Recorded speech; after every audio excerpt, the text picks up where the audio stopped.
what sense? He acknowledges the role that David Haye has played in this mad world of heavyweight boxing. Now, 2 weeks ago, Deptford's Anthony Small went to Wigan to defend his British and Commonwealth light middleweight titles on a Ricky Hatton show. Small was fighting Manchester's Tom McDonough, and it turned into an ugly maul. Now, Small received a fair bit of stick, to be honest with you, after that fight. Anyway, he's here now to tell me about the fight and hopefully a world title fight somewhere in the future.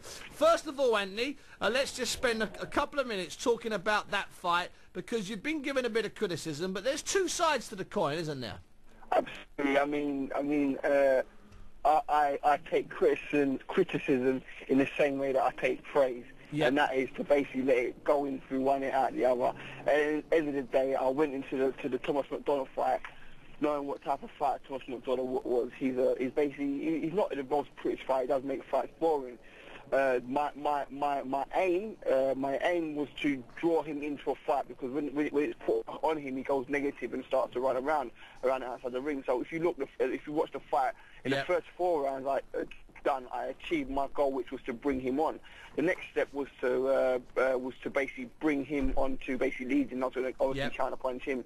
It didn't work out to plan, and basically what I had to end up doing in the last third of the fight was opt for the worst option going into the fight, which was an ugly fight where he's going to be holding, which he done. But at the end of the day, I showed the championship heart and basically came out with the result. And you did, and the people shouldn't forget that. And I've had quite a few debates at my live shows, and I've had quite a few debates with people and said, listen, Anthony Small's not a boring fighter, he's not a bad fighter, he was just involved in a terrible fight there. So let's put that behind himself. One name that keeps popping up is this guy Yassine El Maachi, you know, the light middleweight, the sort of entertaining guy. Is he on your radar? Have you moved on to bigger and better things? To be honest with you, he's a guy that I've used for sparring. I've basically paid him money for sparring. I mean, he's a name that keeps recurring. Keeps coming up, doesn't it? Yeah.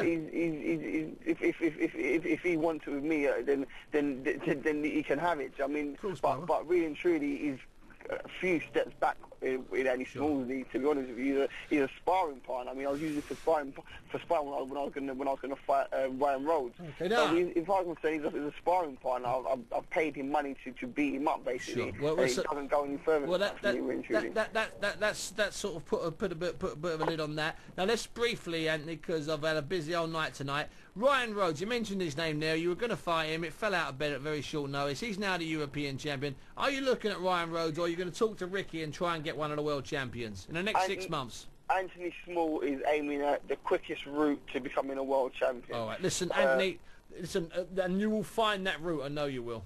Absolutely, no doubt. I don't want to frighten Ryan Rhodes too much. I'm not really mentioning anyone's name, because they get a bit shy and tiring. I don't want to embarrass anyone, so I'm just going to say whatever it takes, I'm going to do. I'm going to become a world champion and pound #1 by any means necessary. Listen, Ryan, it's been an absolute pleasure. Anthony Small, thanks very much. British and Commonwealth light middleweight champion. Thanks, Anthony. We'll speak to you again before Christmas. Thanks, boss man.